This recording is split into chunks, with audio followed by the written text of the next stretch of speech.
Hello, everyone. Today we're going to travel into a realm where ancient monasteries echo with secrets, and one man's destiny weaves between life and death in the most uncanny ways. Picture a secluded temple in the mountains of Sichuan, China, mist coiling like breath around pine trees, wind whispering through bamboo. Here lives a Zen master named Miao Ming, whose story is less about chance and incense and more about death, fate, and inexplicable survival. You may not know, but some monks in China, just like their Japanese counterparts, have families and live lives entwined with both worldly and spiritual pursuits. Miao Ming was born in 1972 into such a family, descendants of a long lineage of Chan, Zen monks. But from a young age, he was far from ordinary. The first twist? He could smell death. Not metaphorically, literally. It began during a family dinner when he suddenly smelled something off. Days later, his father was diagnosed with stomach cancer. The family was stunned. What would you do if your child predicted a terminal illness? Years later, in 1993, Miao Ming was still a university student in Chengdu, often strolling the city with a camera. One day he paused outside a pet shop to photograph some puppies. The shop owner stepped out and asked him not to, but instead of hostility, the man offered coffee inside. 8 cans lined up. Miao Ming, trusting but alert, picked one, drank, and left. A friendly encounter, or so it seemed.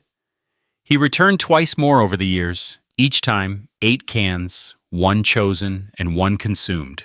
Nothing seemed off. Until 1996, when he was about to leave for Beijing to continue his studies, he dropped by the shop to say goodbye. Again, the ritual repeated, only this time fate unveiled itself. A news broadcast days later turned his world upside down. The shop owner had been arrested as a serial killer. In custody, he confessed he had once planned to kill a monk to test the gods. On all 3 occasions, he had poisoned 7 out of 8 cans of coffee, leaving just 1 untouched. Each time, Miao Ming had picked the only safe one. People couldn't believe it. Mathematically, it was improbable. Spiritually, perhaps destined.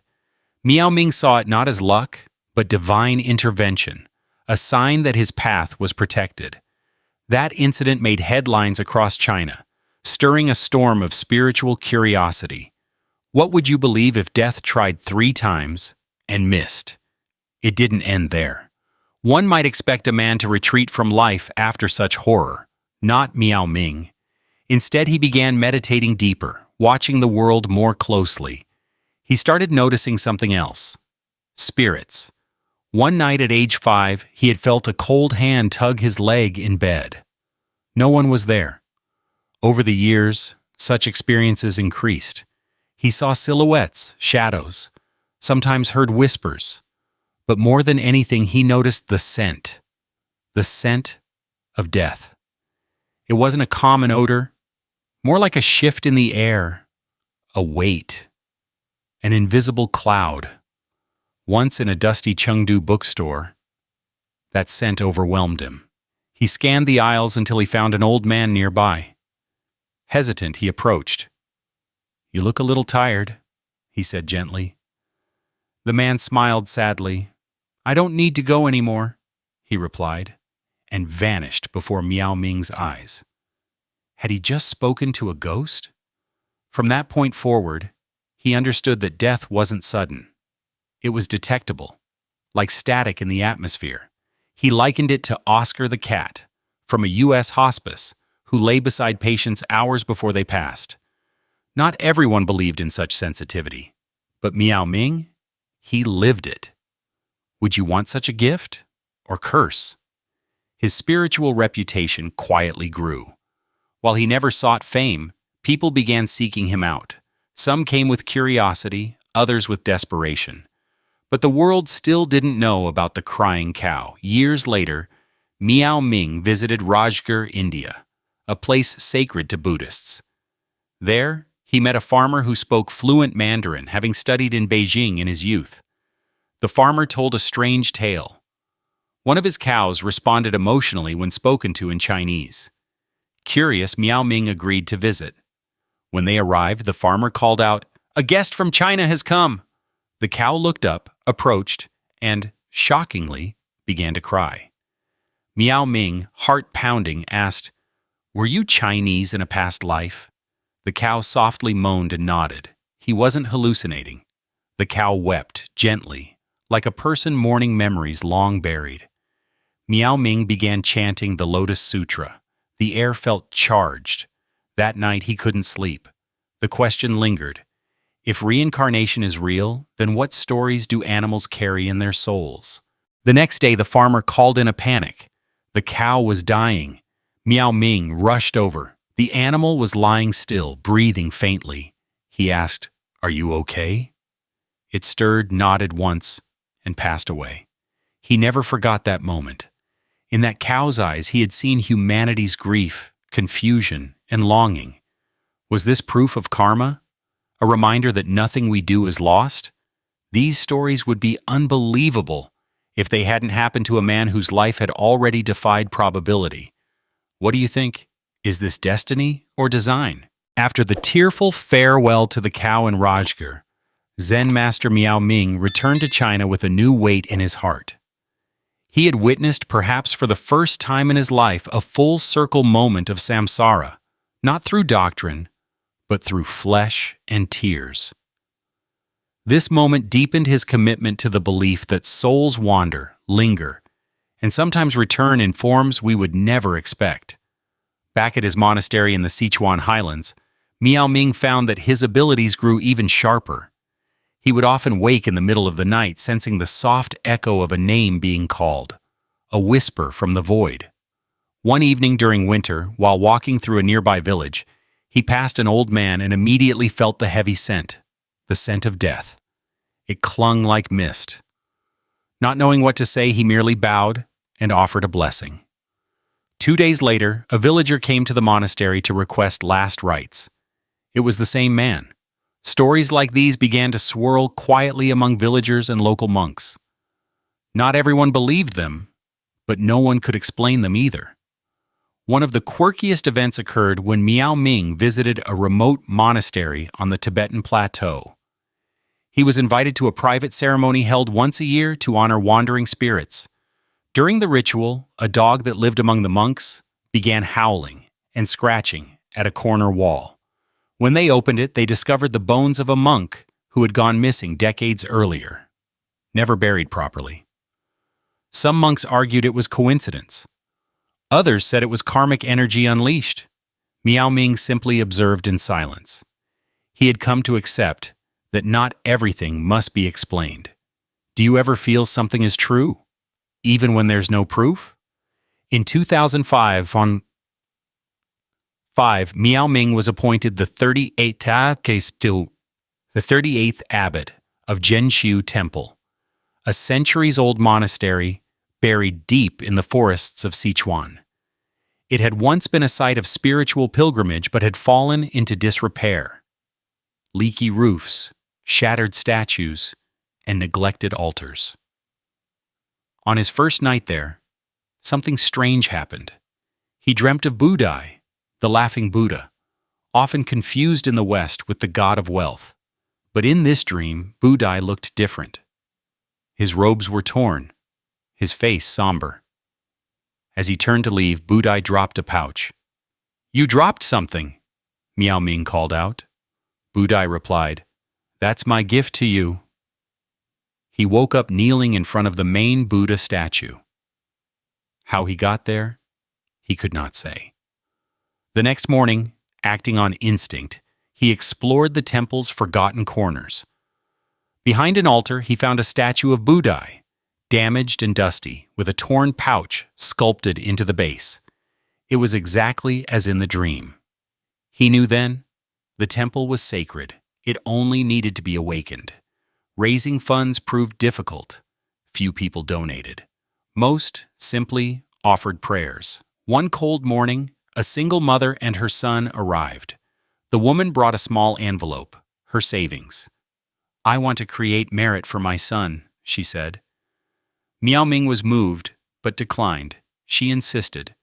Eventually he accepted and gently suggested, "Try buying a lottery ticket today. Just try." Days later, she returned in tears. "I won," she whispered, "the exact amount I donated." And then she revealed the part she had withheld. "I had planned to take my son's life and mine. I had lost all hope. But you gave me a reason to wait." But her fate wasn't done shifting. Emboldened by the lottery win, she took her son to their dream restaurant. It was closed. They wandered past a horse racing booth, where, on impulse, she bought a ticket. She won again. 10 million yuan. With the winnings, she opened a small restaurant, and later returned to donate a large sum to restore Buddha's statue. But the strangest twist came when a local antiques dealer brought a discarded pedestal to the temple. It had been built for a statue that never arrived, but when tested, it fit Buddha perfectly. Coincidence? Or did Buddha return in spirit?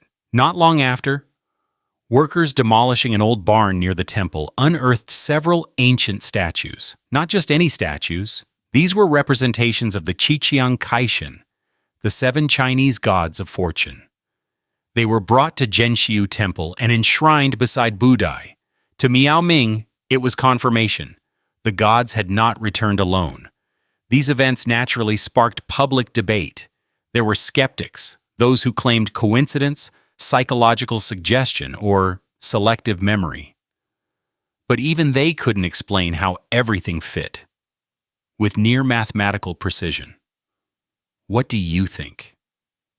When events line up so neatly, is it fate? Or something we just don't understand yet? Despite these miracles, Miao Ming remained humble, devoting his days to meditation, temple restoration, and spiritual guidance. He never claimed to be divine. But quietly, he began to speak of the future. At a 2010 symposium in Nanjing, he issued a subtle warning. From now, each decade will bring a wave of trials. Each wave will be stronger than the last. He outlined 7 calamities. First, a global pandemic. Second, war from foreign aggression. Third, political instability and violence within nations. Fourth, disturbances in planetary motion. Fifth, celestial events, eclipses disrupting spiritual balance. Sixth, abnormal weather. Seventh, drought and food crises. No one paid much attention until 2020. When the pandemic struck, people looked back and remembered. Then came the wars. Then, the planetary alignments. By 2025, 6 of the 7 had occurred. But Miao Ming doesn't share these to instill fear. He always ends with the same reminder. The future is a mirror. If we look with fear, it reflects chaos. If we look with kindness, it reflects light. Can a single person shift humanity's path? Or does the wave consume us all unless we paddle together? Fan 3, the winter of 2024, settled over Sichuan with an eerie stillness. The trees at Zhenxiu Temple stood like silent sentinels as Master Miao Ming prepared for the new year. But he had already begun to speak of what was to come. 2025. It will not simply be a year, he said. It will be a turning.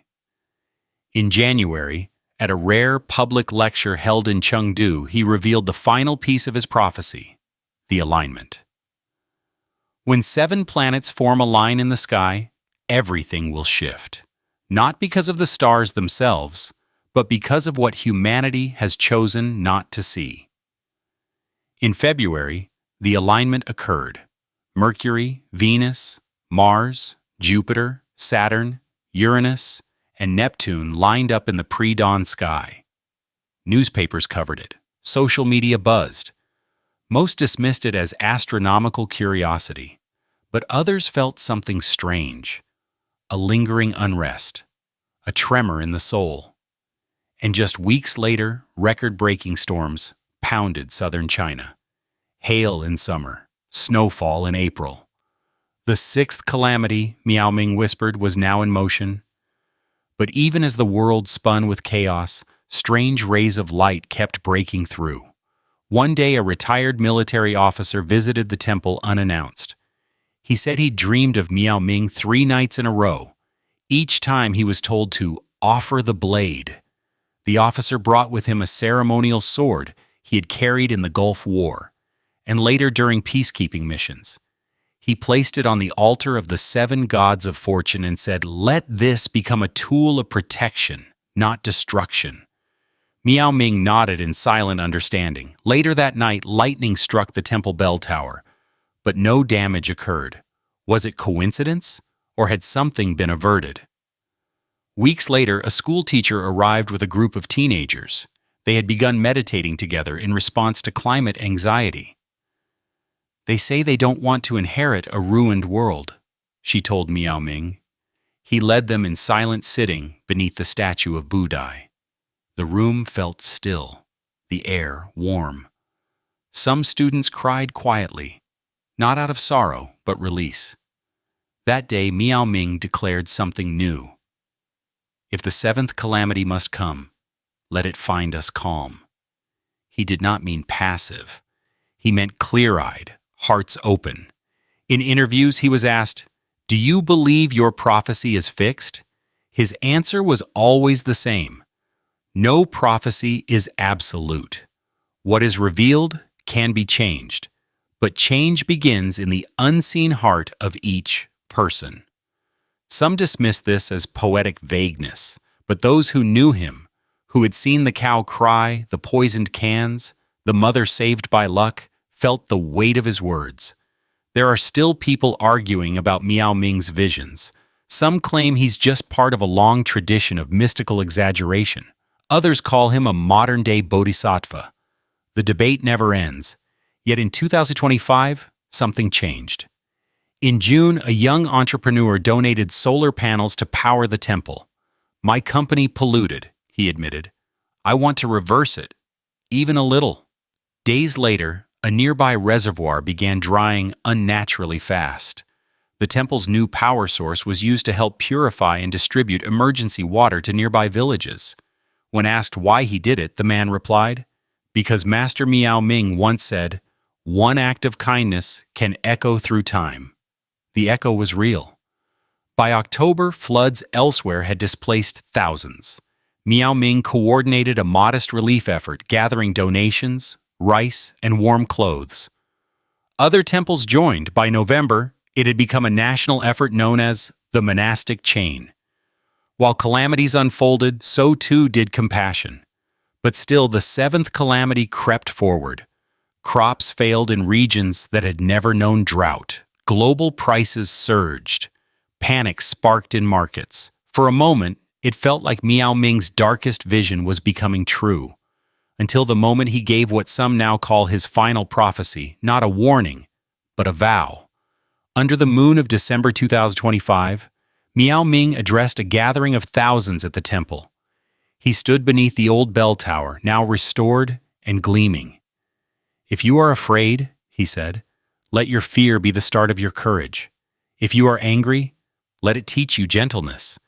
If you are lost, it means you still have the power to be found." That night he lit 49 lanterns.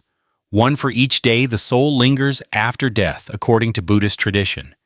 He said each lantern symbolized one choice humanity still had left. As they floated into the sky, people wept. Not from sadness, but from hope. Because the ZenMaster who had once escaped death 3 times, who spoke to a crying cow, and who rebuilt a forgotten temple, now left them with something far greater than prophecy. He left them with a possibility. What would you do if you knew the world could still be saved? As the final lanterns rose into the sky, Master Miao Ming stood quietly in the shadows of his temple. The mountain air was cold, but the warmth from the crowd, their prayers, their silent intentions, brought a strange serenity to the moment. He had always said the future was not fixed, and perhaps for the first time those who listened believed him. The world had not avoided all the calamities he foresaw. There were pandemics, wars, floods, and droughts. But what stood out, even more than the pain, was the surge of human response. Small gestures multiplied. Despair became a call to action. His words did not command, they awakened. And as history moved forward, it would record not just the disasters but the resilience. From his early brush with death in a pet shop to a cow's final tear, from dreams of gods in ragged robes to strangers finding salvation through him, the life of Miao Ming remains a testament to the mysterious currents of karma and choice. Some say he was just lucky. Others believe he was guided by unseen hands. But maybe that's not the question we should be asking. Maybe the real question is, what hidden power sleeps inside each of us, and what would it take to awaken it? If there is anything to take from the story of this quiet monk in a temple among the mist, it is this. Even in the darkest times, a single light can ripple across generations.